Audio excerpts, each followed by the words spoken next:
Welcome, everybody. It is such a pleasure to see you here today. I'm so grateful that you took time to join us here on Sunday. Brock, thank you so much taking time out of your busy day. I can't even imagine how your days are looking. And Matt, I am so grateful that you were able to make it out there in person. And I know that you've been also working very hard and dedicating your time and efforts, and the team is just doing a great job. And I'm here in Austin, grateful to be here to see you guys. I miss you dearly, and I'm looking forward time to see you in person soon. But for now, let me tell you a little bit about what BitAngelsTexas is and introduce Brock properly from my perspective, and then I'll hand over the microphone, the talking stick to Matt and Brock so they can have that in-person discussion, which is so important for current times more than ever. BitAngels is first investors in network. I believe Brock Pierce was part of that first group of people who just said, really, we are here entrepreneurs, we need to empower this technology of transparency that can bring trust, that can unite humanity, can bring wellness to people, sustainability, and really create liberty, bring everything to new levels. So this network started here in Austin, Texas. Right about when it started, Matt and I, in different parts of the universe, became active in the industry. And finally, 3 years, 4 years later, after that, world brought us together in Austin, Texas, and we decided that we definitely want to be supporting the community as well and continuing the work that these guys put in foundation for. So we were the first BitAngels chapter to open, and now there are many, many chapters. And so please join us. We do virtual gatherings, and just we're here to support you. And now Brock. Brock has a very special space in my heart because every single time I see Brock and I hear him talk, he always says these things that speak to my spirit, that speak to the spirit of freedom. Again, the liberty, sustainability, truth, humanity. It's all kind of the transparency and I think the connectivity of people is what he has always advocated.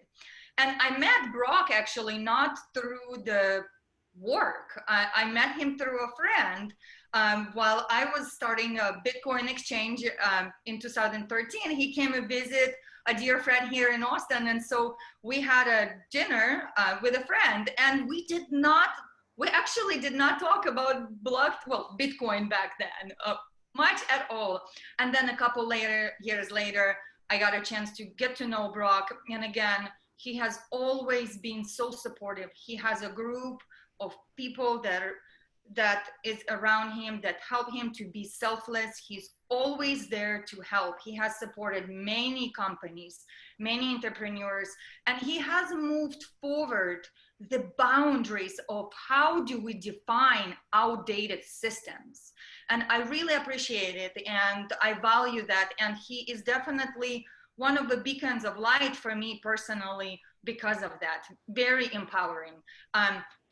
With no further ado, I'm giving the talking stick to Matt and Brock. And just one note, if you have any questions, please type it in a message, and I hope that we have time to address them, but we will make sure to read them and address and publish them. Thank you. Excellent. Thank you so much, Irina, for that wonderful introduction. It means a lot. I too have been inspired tremendously by Brock. And what I want to do first is just, Brock's been involved in entrepreneurship, but digital currencies and virtual currencies for a long time. So I'd love for you to tell us a little bit about how you got involved in this industry and what inspired you about it. Well, thank you for having me, Irina, Matt. It's good to see both of you. Thank you for those kind words. So I got my start in this space through games.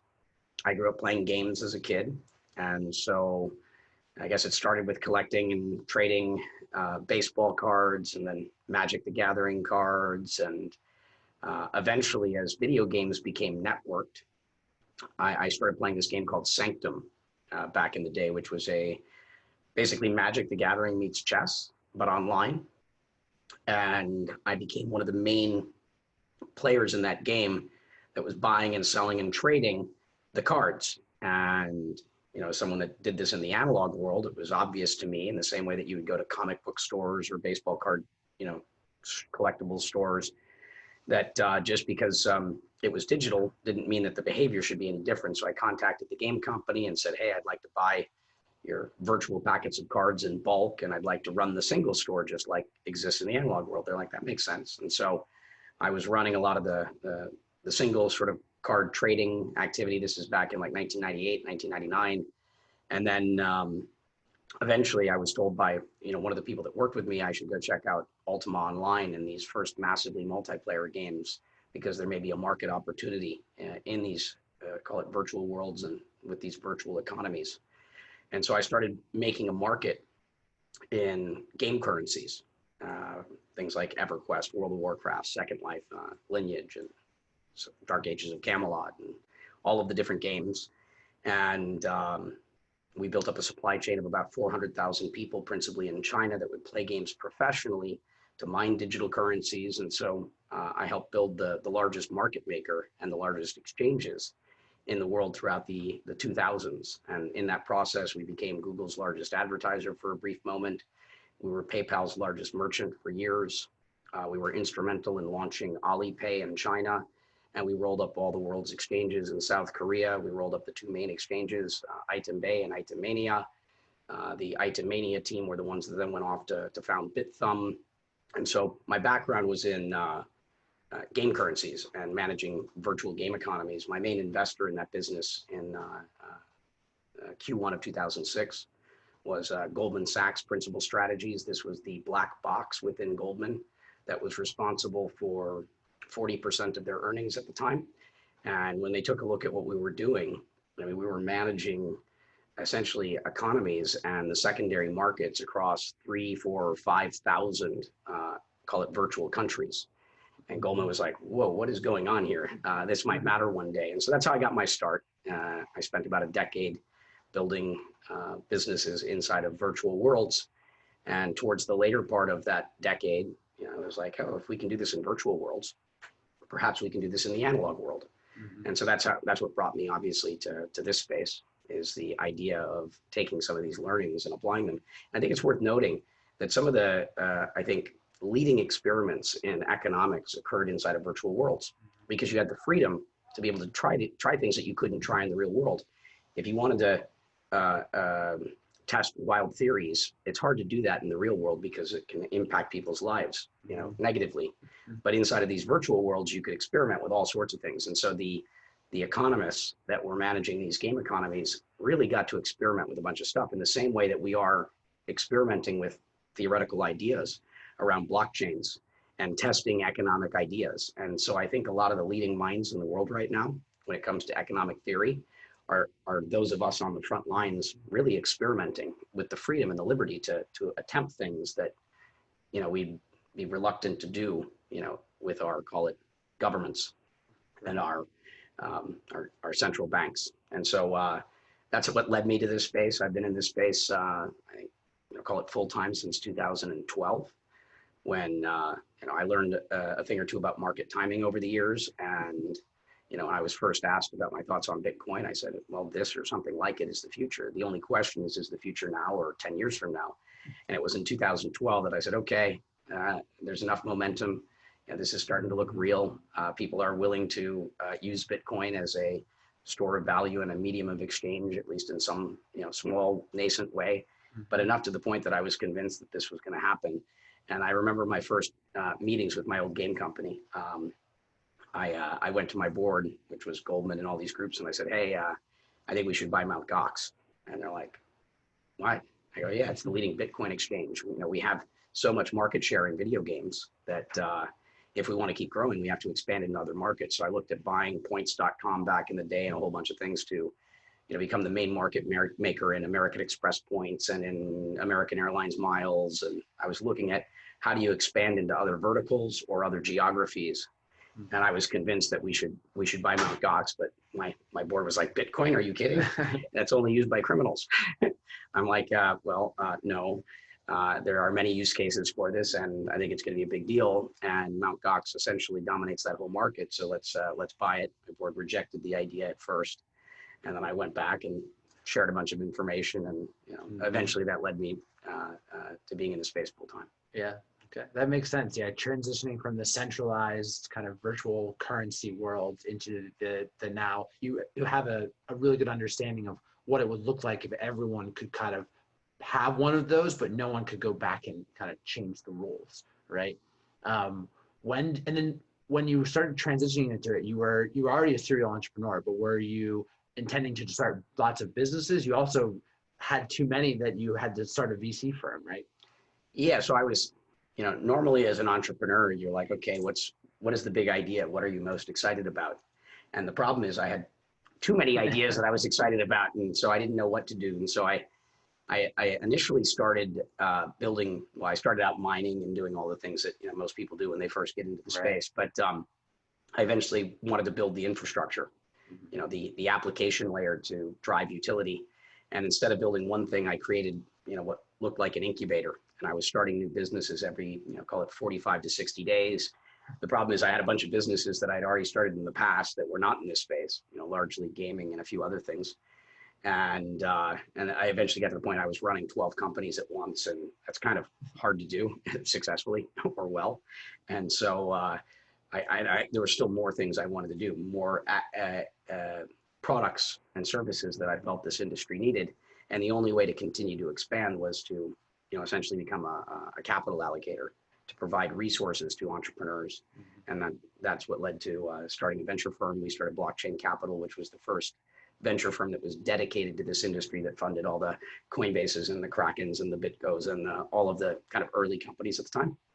And so, I ended up in VC and then building more things and more VC and building more things. And, I spent a lot of time traveling around the world, speaking at conferences, talking to people, call it evangelizing the work that we're doing here, and trying to articulate why it mattered. One of the gifts that I have is I'm a decent storyteller, but I also can take very complex ideas and distill them down into simple sort of sound bites so that anyone can understand what it is that we're attempting to do here.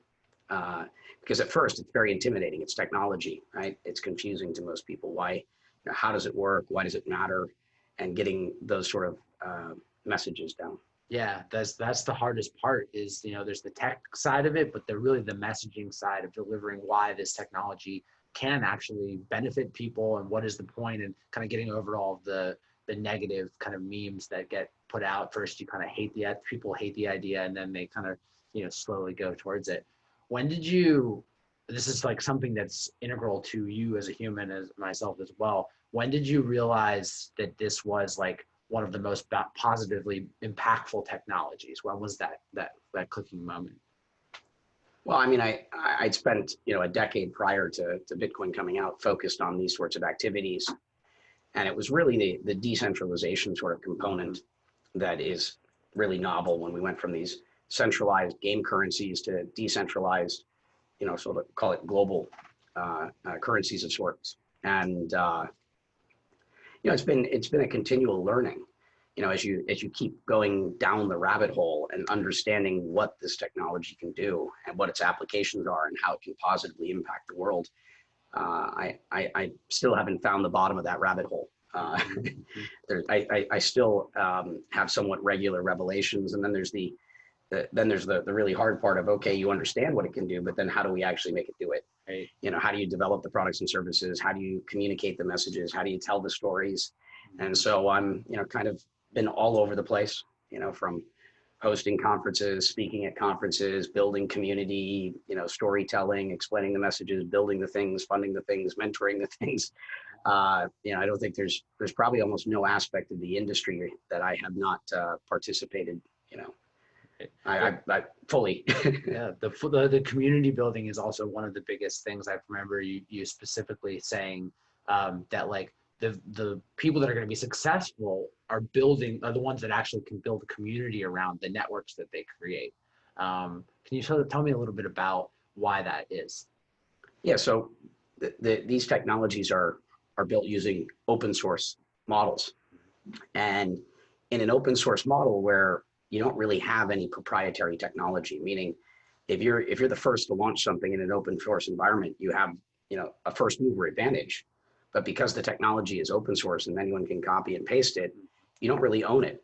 And so what separates, you know, call it the successful projects from those that are not so successful, it's ultimately the community that you build around it. You know, I remember I had the pleasure of, you know, being, you know, one of the main financiers and founding board members of the Mastercoin Foundation. Mastercoin was the first ever ICO. We didn't call it an ICO at the time, but it was a crowdfunding, crowdsourced sort of project in terms of how we get the resources in building community, right? And so I've always referred to ICOs as initial community offerings, because what you're really doing is you're saying, we have an idea and let's start to build support. Let's involve the community in being participants and beneficiaries of whatever it is that's created. And so community for me is everything, because the technology is open source. The difference between really successful projects and those that aren't are the ones that have built the best communities. And what causes a community, you know, to succeed over the long run is, you know, they call it the early creators, those that are birthing the project. Are they good stewards of the community? And you can really see the difference if the people that are building it and advocating for it, if they're focused on serving their community first and themselves second, those are the projects in the long run that are going to succeed. You know, it's really this concept of stewardship and custodianship. You know, we are stewards of these projects. We are custodians of these projects. We are community developers of these projects. And we contribute in all the ways that we possibly can, because they're open. And that's the main thing. Like, if you're looking at projects and you're trying to assess, is this a good one, is this not, you really want to like look at it through the lens of the community. Mm-hmm. And how is that community healthy? Is that community growing? Are the leaders within that community doing the things necessary to foster, you know, a healthy community? You know, how do they interact with their community? And so it's something we often don't talk about enough. You know, we're often focused more on, okay, what does it do? What is the technology? What is the coin worth? And if you really want to like see what will do well, you know, in the years to come, it's really look at community development. Yeah, that makes perfect sense, to be able to really hone in on how to get everyone from around the world to be collaborative on this new technology there. One of the things that's kind of coming up a lot in the news and in the cryptocurrency is like kind of the digital dollars and the digital currencies that, you know, kind of decentralized organizations. I know you were the founder of Tether and did that first experiment. Well, first time I ever heard of Tether, I remember writing on Facebook going, why do you need a digital dollar? That doesn't make any sense. I just want to use Bitcoin. But if you can tell me a little bit about like kind of forming that, and then like where do you see that like being implemented now that you're 10 years later and we actually have, you know, institutions looking at this very seriously? Yeah, so it was in 2013 as I was going through this, you know, constant process of creating things. One of the ideas I had is I was thinking about how, well, because one of the conversations I'd engage in is I'd be, you know, out at a restaurant or wherever it was that I was, and someone would hear me talking about Bitcoin. And sometimes people would be like, oh, why should I want Bitcoin? And these are Americans.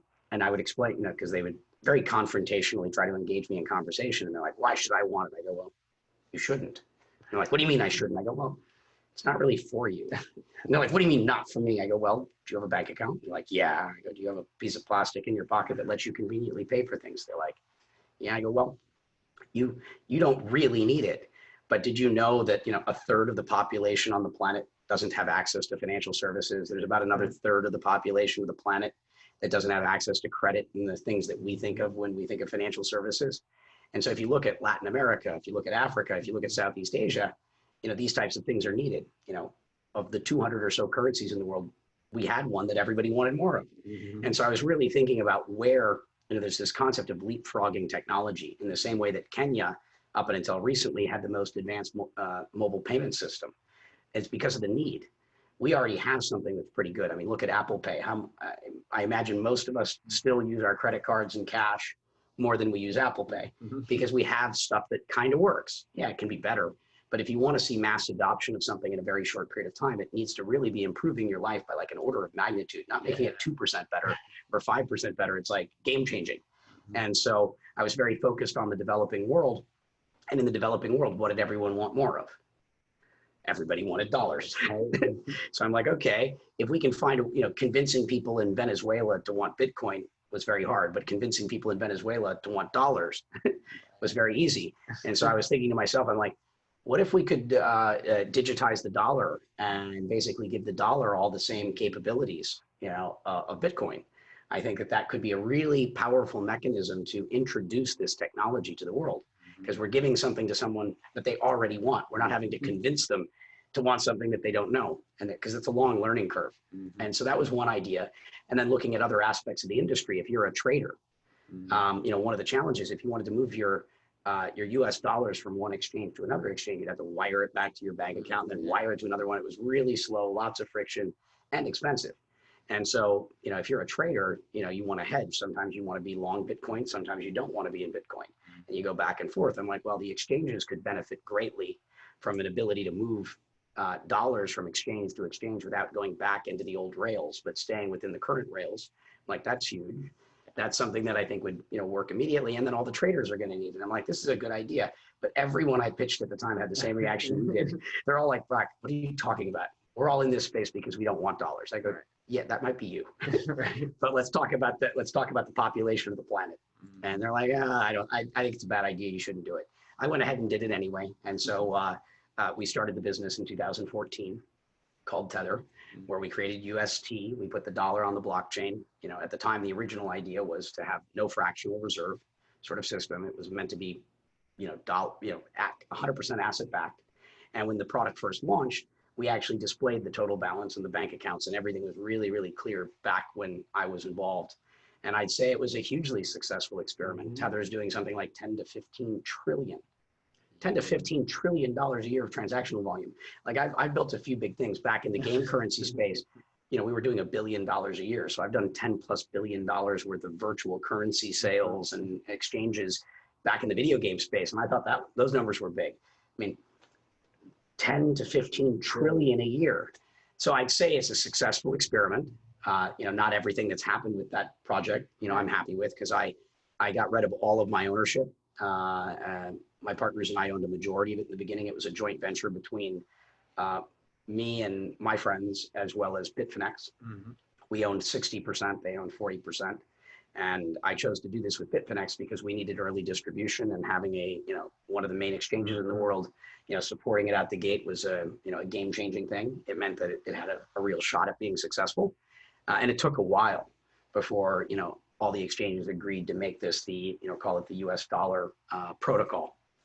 And say it's a huge success. And in the original plan, the idea was to show that, traditional currencies or fiat money could benefit from technology. And so went around the world talking to central banks and explaining to governments how they could be beneficiaries of this technology. If you haven't been around for a long time, in the early days, it was very scary. We all thought the government might shut this down any day. They might come and try and round us up and arrest us, and especially back in 2012. I mean, the perception generally of, if you had even heard of it, was that it was bad. And so a lot of my work was spent going around and educating regulators and people of that nature, because human nature is to fear that which we don't understand. And so people are fearful of new things. And the way that you conquer fear is with knowledge. And so I would go and explain, no, this is how this works. This is the reality. Here's how it's being used. And as people became comfortable, they started, seeing, okay, maybe this isn't so bad. I remember I was going to all the banks back in like 2013 and 2014. And I remember calling up friends, because a lot of my investors were banks. I mean, my main investor historically prior to this was Goldman Sachs. And so I'd be like, oh, I want to come in and talk to you about Bitcoin. They're like, Brock, we love you, but we are not going to have a conversation about Bitcoin. We're banks. We're against it. I'm like, but you tell me I'm really smart, and you tell me you like me, but you don't want to have a meeting where I'm offering you free education. I'm trying to teach you about something that, academia has validated, the top VCs in Silicon Valley have validated. there's something here. Don't you want to at least know? And then they'd be like, oh, okay, I guess that makes sense. But we're not doing anything. I go, yeah, I'm just going to come in and give you a free education. And they're like, okay, that makes sense. Okay, we'll hear you out. And what I explained to them back in like 2013 and 14 was the Telecom Reform Act and telecommunications and like the internet. Back in the day, people thought that the internet was going to, destroy the telecom industry and that, we'd make everything free and it would really harm their business. And I would point out, who the biggest beneficiaries of that were? The telecom industry. I'm like, as a bank, you could end up being the biggest beneficiary of this because you want to show people what's in it for them, how they can benefit from it. And so the same concept with Tether was explaining to governments, look, this technology could benefit you too, and get them to start thinking about how that this is not just a threat, but it's an opportunity. Because once you can start showing people there's opportunity in it for them, all of a sudden you've got their interest. And instead of going, oh, how do we squash this? How do we potentially foster this, and how do we analyze its potential benefits? I go, yeah, this technology could harm certain aspects of your business, but it could benefit others, and it can create entirely new lines of business that don't exist. And they're like, okay, that makes sense. But these were, some of the things that I spent a lot of time doing because I was uniquely positioned to have those conversations. The early days of crypto didn't have a bunch of people with relationships with CEOs at banks and governments. All of my prior entrepreneurial work, had provided me with those relationships. And so I was uniquely suited to speak, on behalf of us and to explain why, no, you don't want to shut this down. We're living through the fourth industrial revolution, and you want to be a beneficiary of this. You can't stop change. Change is the only constant in the universe. And so innovation is coming whether you like it or not. And the question is, are you going to be a beneficiary of it or not?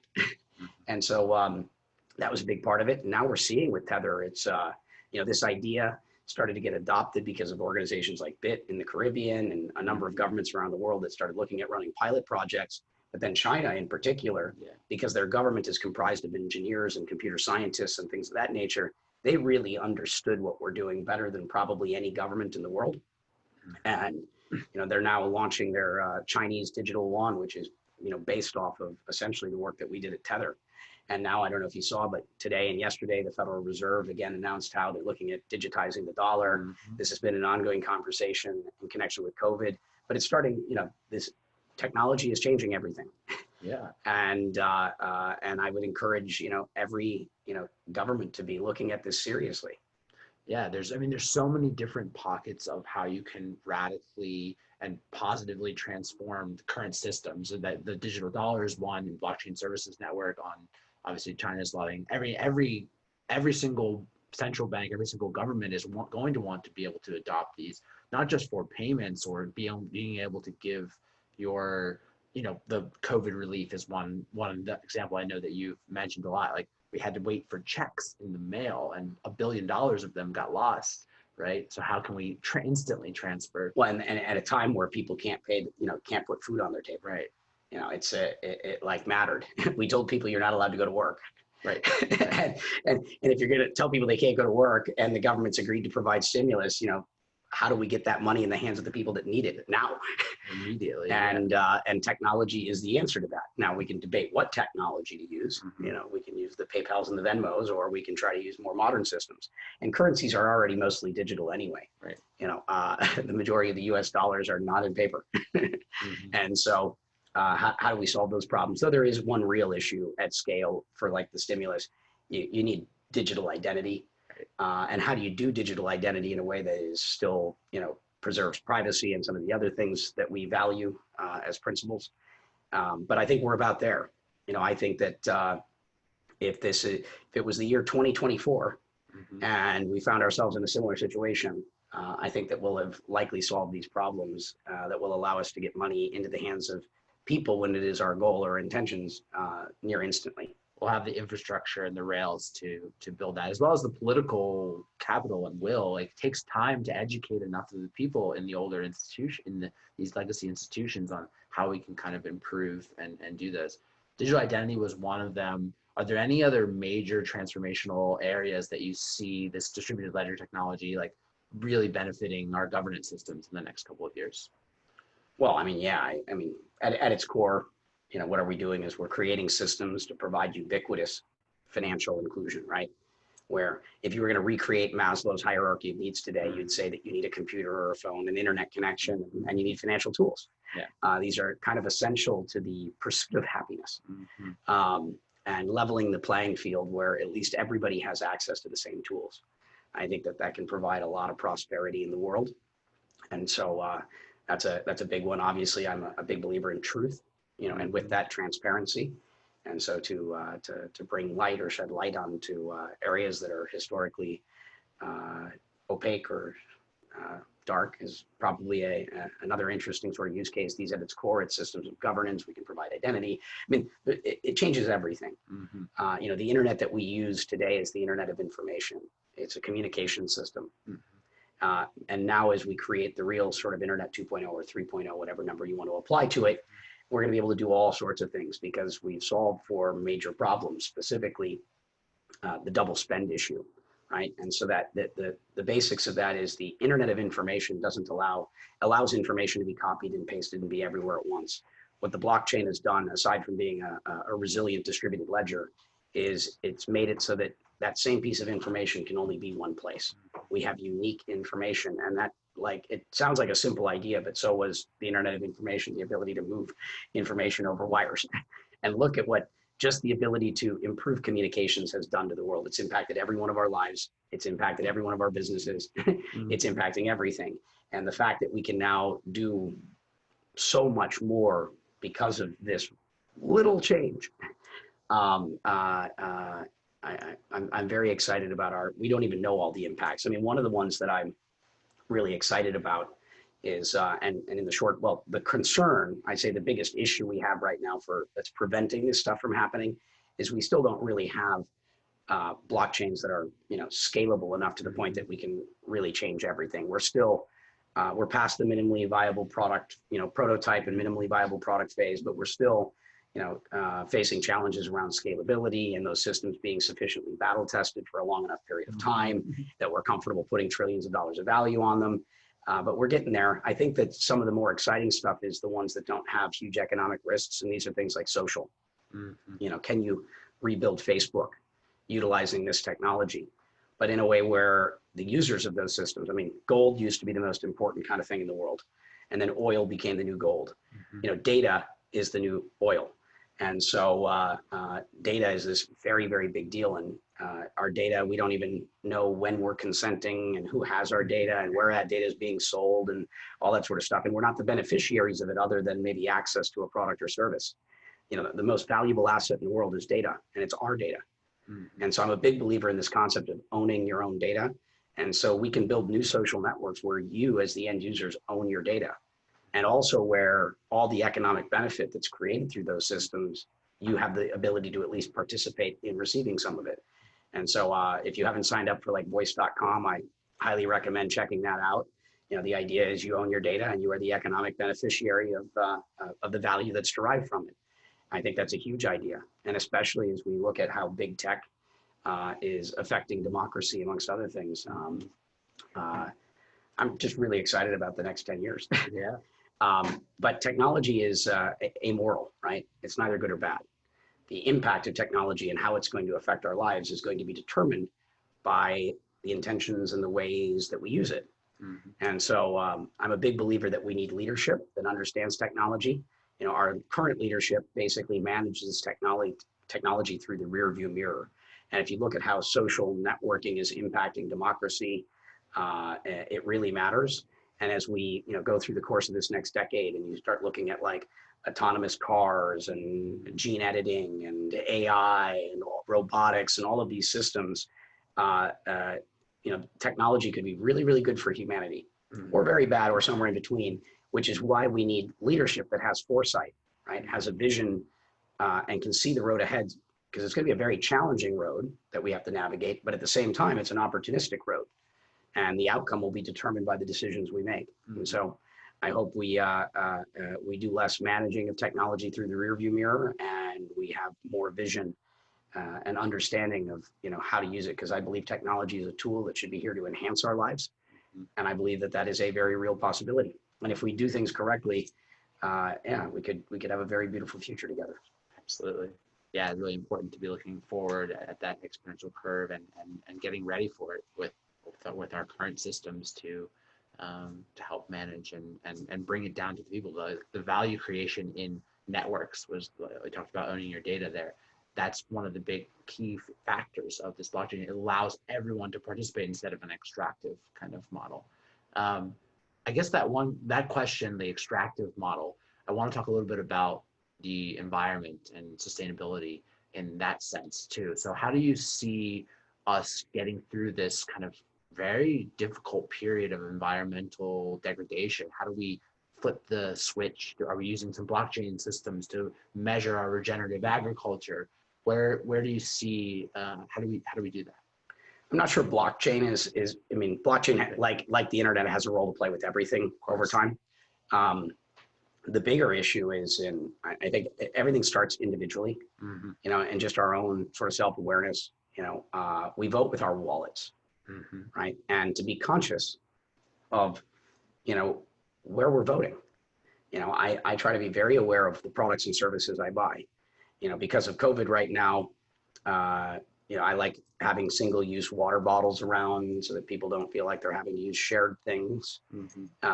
But none of the bottles of water you'll ever see at my house come out of single-use plastic. You know, they're all paper, or cardboard water bottles, or glass, or aluminum cans, because I think we recycle something like 96 or 97% of aluminum. But it's just being thoughtful. You know, you know, whenever you're buying a product or service, you know, you're supporting something. And so being mindful of the things that you're supporting, you know, because we can all do little things to create a more sustainable world.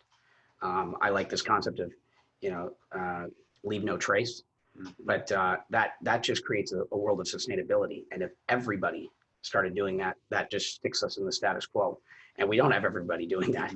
And so I prefer this concept of leave it better than I found it, which is this concept of regeneration, right?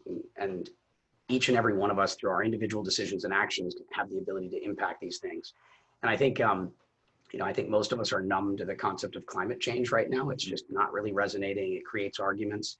And so my current focus is really on more like pollution and toxins, because I think that really is more, affects each and every one of us. Like, don't we want clean air to breathe? You know, don't we want clean water? Don't we want a clean earth with food and things that are not full of toxins and pollutions? We're worried about getting cancer, amongst other things. And so I think I'm trying to change the narrative to something that hopefully, you know, climate change just isn't getting us there. And so it's the same conversation. It's just a matter of how you present that information. And so I'm experimenting around ideas that, you know, may matter. And certainly in this this election cycle, you know, we have on the one end, like if I was going to create a chart and show kind of where everybody stands, our incumbent sort of presidency is, you know, not really basically deregulating everything around the environment. And even our other major candidates have not really pushed the envelope around, you know, anything environmental. I'm someone that believes in stewardship, right? Our job as, you know, adults is to be good stewards of the world, so that when the next generation takes over, we can, you know, hopefully leave them with a world that not only they can survive in, but they can thrive in. And so I'm a big believer that we have a responsibility to leave things in a good state. And in the same way that you want your house to be in order and clean, you know, make sure your neighborhood and, you know, do play your part. And if enough of us, you know, do our part, you know, we can leave and hand off the world to the next generation in hopefully decent shape. In better shape. It's better shape if we do a great job. Leave it better than you found it. It's a great philosophy there. So I think we have a couple more minutes. I want to see if there's any questions that from Irina or in the audience. For I think we have about 10 or 15 more minutes. So Irina, are there any ones that we should be answering there? Yes. Well, the biggest question is how we can get involved, people can get involved, and also, are you going to be on a ballot for Texas? Because we want to know in Texas. We want to be able to vote for you. Yes. So first of all, if you haven't been to the website, go to brock.vote, you know, or brockthevote.com. It forwards to that, but brock.vote. And the three things that, you know, people can do to help, most importantly, is get the word out, spread the word, right? First and foremost. And if you've got time, you know, volunteer. We've got a big network of volunteers sort of emerging, and a team paying attention to that if you sign up. And then if you're able to contribute financially, you know, donate $5. You know, in an ideal world, we'd have millions of people contributing to this campaign, you know, with, you know, $5 or $10. I think that, you know, in terms of campaign finance reform, that's definitely, you know, we want to see something. And it's not about, it's about buying in, right?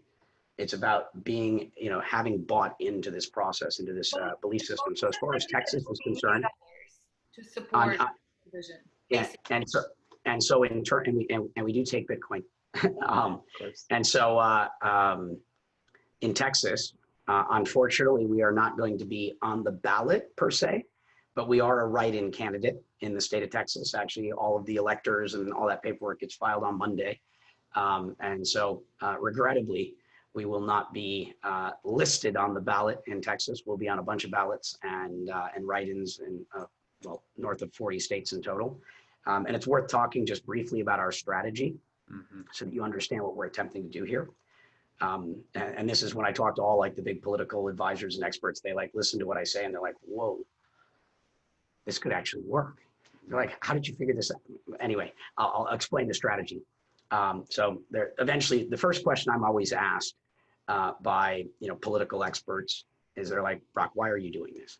So I explain my whys, and they're always like, okay, that makes sense. That's solid. But why now? Is it a little too late? There's no way to win. I go, well, let me correct you on that.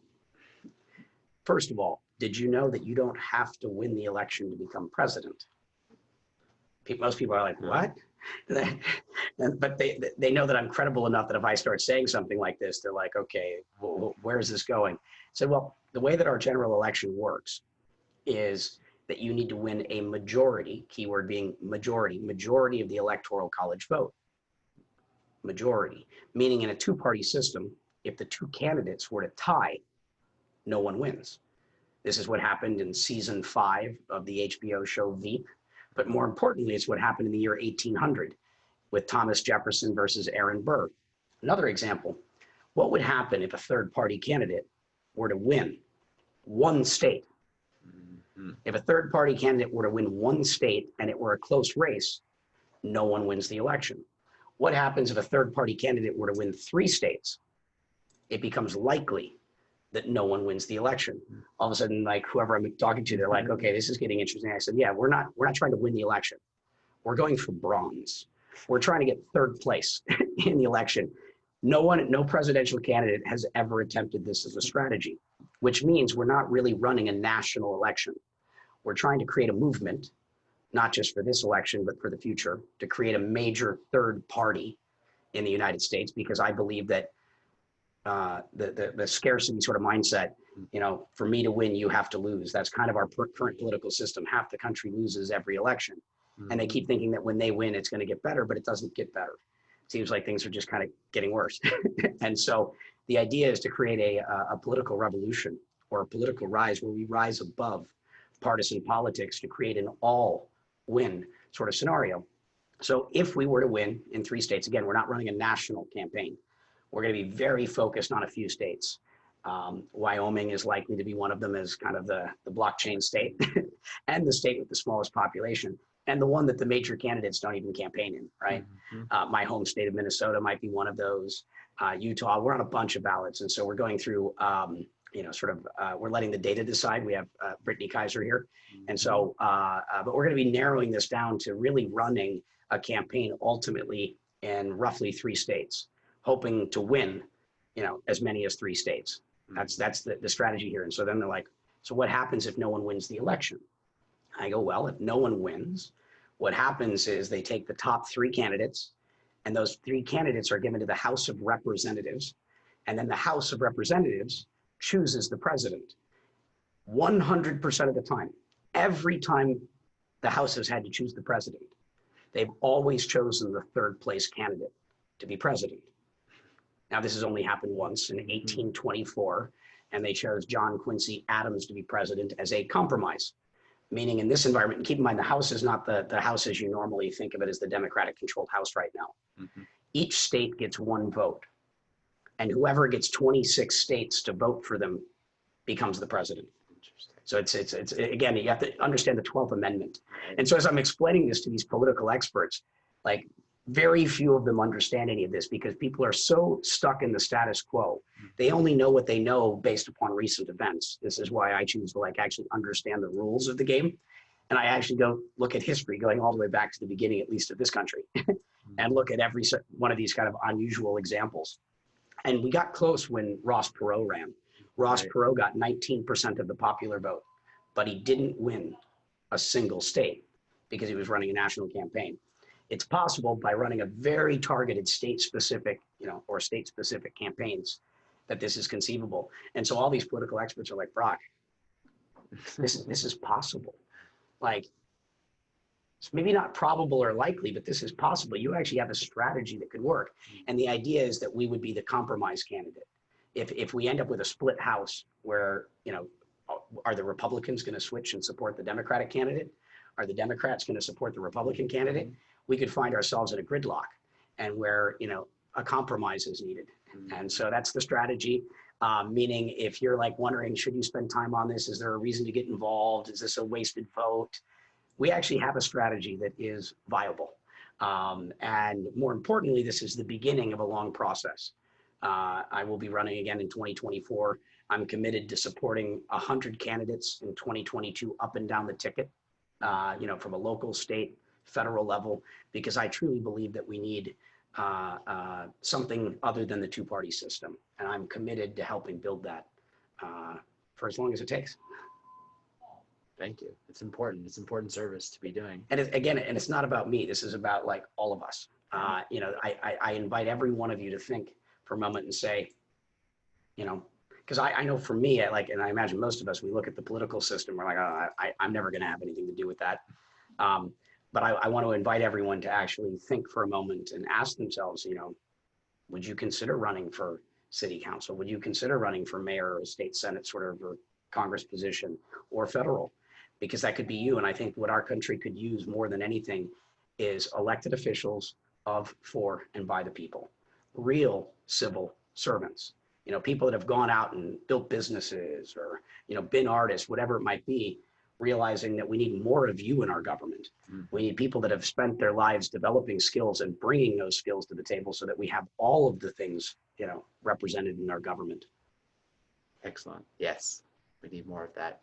And it's the beginning of that. Verena, you have another one?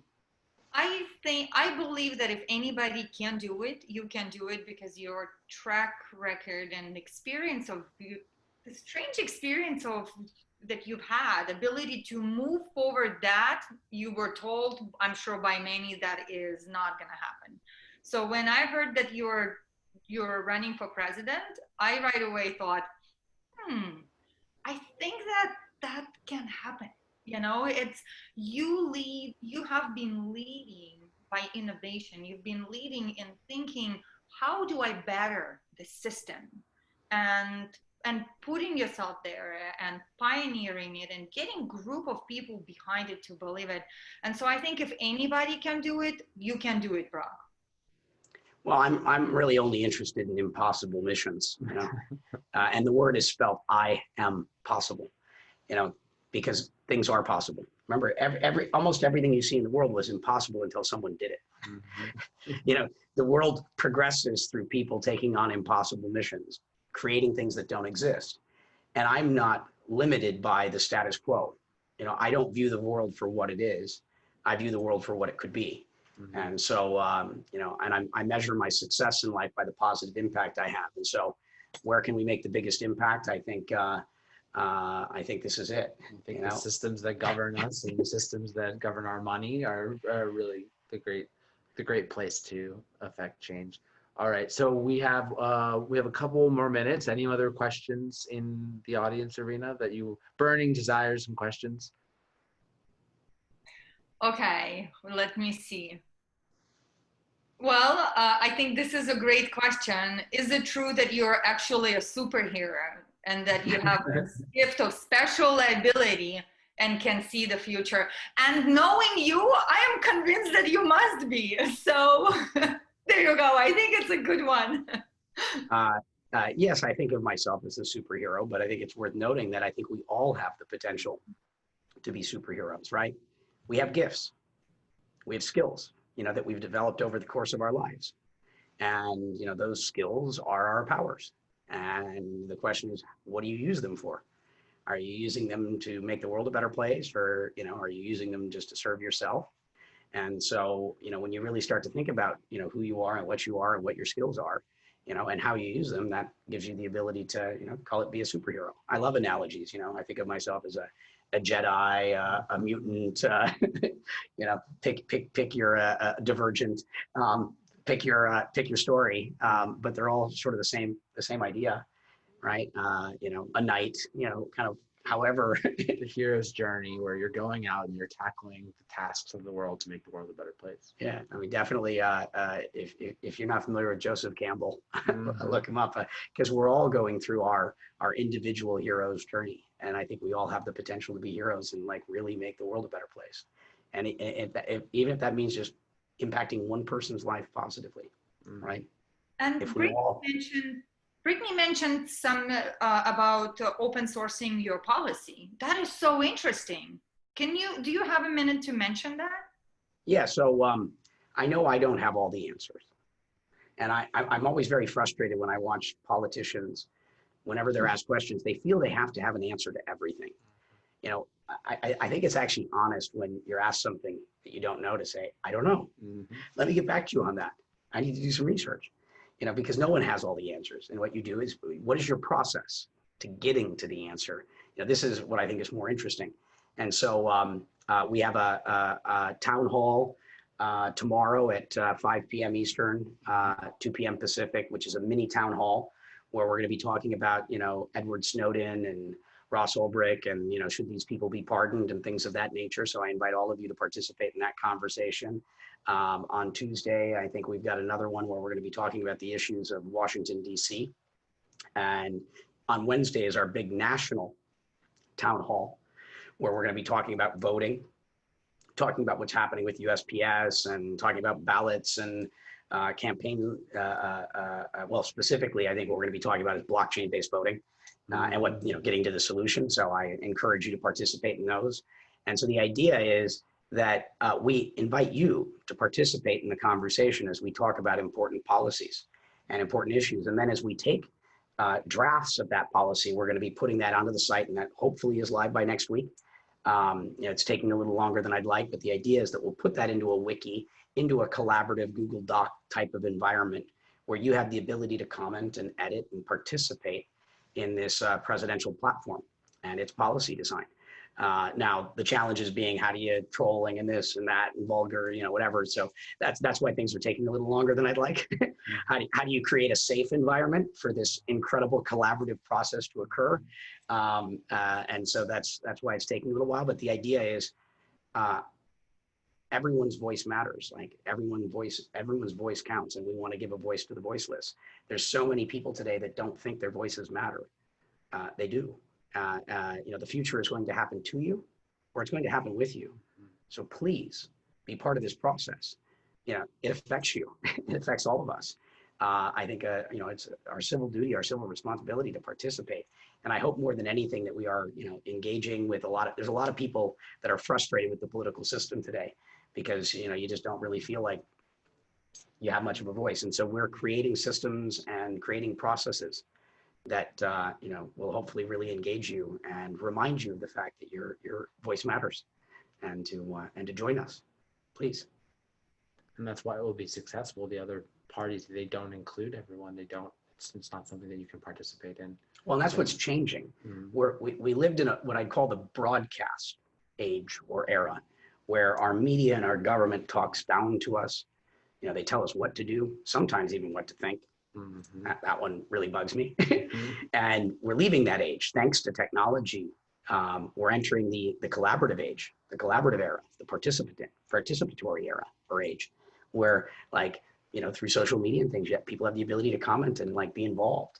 And I think that's kind of one of the major transitions that's happening right now and over the course of this decade, is where we, the people, are really going to be engaged and involved in designing our, or co-creating our collective future together. Mm-hmm. And it'll work much better to have all of those minds, those collective minds working at this, on one problem, like you kind of see on the internet, where you have people solve problems all over the world just by contributing a little bit.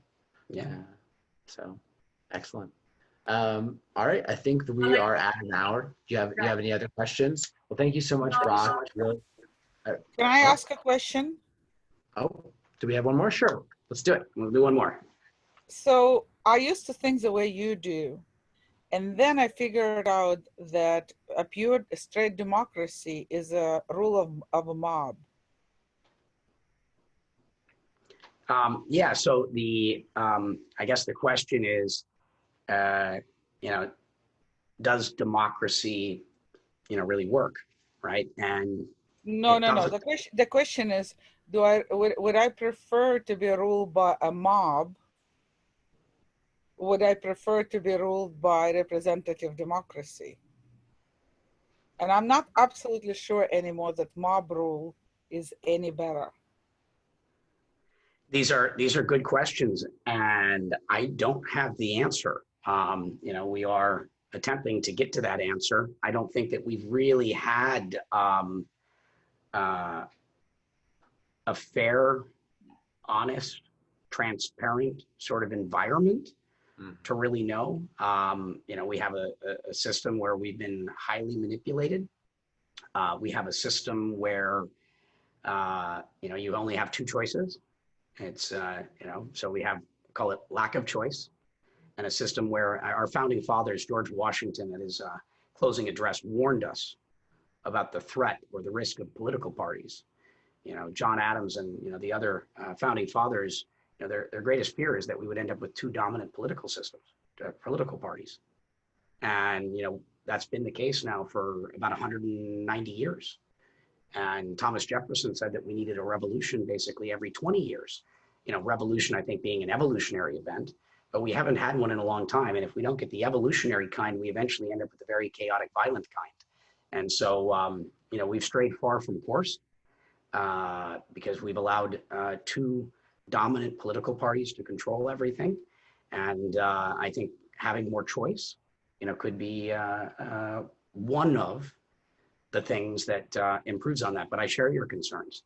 And certainly one where, I mean, because we build systems of, you know, we've been working on systems of liquid democracy, you know, and if you start thinking about liquid democracy where you can change anything at any point, then I'm, you know, concerned that the media and mob rule will be even worse. And so I wish I had like a great answer for you. All I know is I can try and improve on things as they are currently. And hopefully as we make these iterative, you know, improvements, we can get to a better answer and hopefully navigate the challenging road ahead. But I'm not giving up on it. I'm not giving up on our democracy. I'm not giving up on, you know, this country. That's why I'm devoting and committing my life to trying to make it better. So I love your answer, but I don't understand why would you not join forces with Libertarian Party? Well, so, I mean, the Libertarian Party historically has, you know, not had much traction. And I've spent a fair amount of time around the Libertarian Party, and a lot of my closest friends that were, you know, very active participants in the Libertarian Party are, one of my main issues is that I feel the Libertarian Party is trying to be too much like the Democratic and Republican Party. They're trying to present a very similar image. And when you're in third place and you're a distant third, you really need to be like throwing Hail Marys. You know, you need to be taking bold, courageous, you know, sort of things. And I feel the Libertarian Party is not pushing the envelope nearly enough to really make a difference. But I'm a big supporter of all of the third parties, whether it be Libertarian, Green, Constitution, all of them. One of the things that we're working on, and I'm going to share a little bit of information, is you have the Democratic National Convention and the Republican National Convention. We're planning the Independent National Convention to bring all of us together, you know, to bring the Libertarians, to bring the Greens, you know, to bring, you know, the Independents. And, you know, I think as the, call it, those that are not the two major parties, we need to be doing a better job of working together and actually showing our country what real leadership is. You know, one of the things that frustrates me when I watch the primaries of the two major parties is people are just sitting there throwing mud at each other, talking about why this candidate isn't any good or what they did. And, you know, leadership to me is not, you know, throwing mud. Leadership is like having vision, you know, by being inspiring, by educating, by having solutions to problems. It's not talking trash. And one of the things that's really frustrating too is at the end of those primaries, all of a sudden, all the other candidates that were trash talking the person the day before are endorsing that person. That's to me, that is about as inauthentic and dishonest as it gets. But I think we're all like, oh, they're politicians. It's all lies.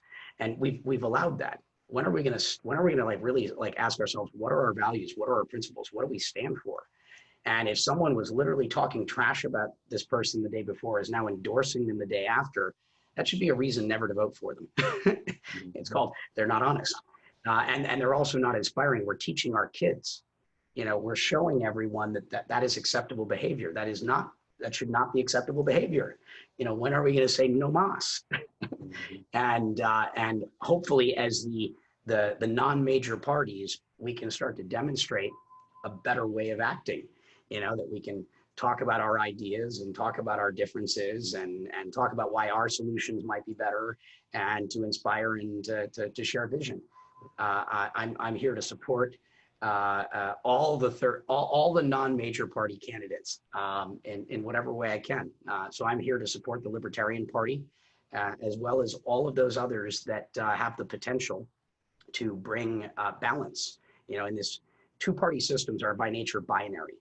You know, and binary systems, and whenever you study them, one of two things happens. Either they basically come together into full collusion, or they become polarized and become very divided. And we need a trinity. We need something more. And if it's the libertarians that end up pulling this off, more power to them. I am in full support. And it's not about whether, you know, what happens with it. It's not about if I win. It's about if we win. And I'd like to see us win. And I'm a big supporter of anything that is not one of the two major parties. I will argue that you can pull the Libertarian Party the same way Gingrich pulled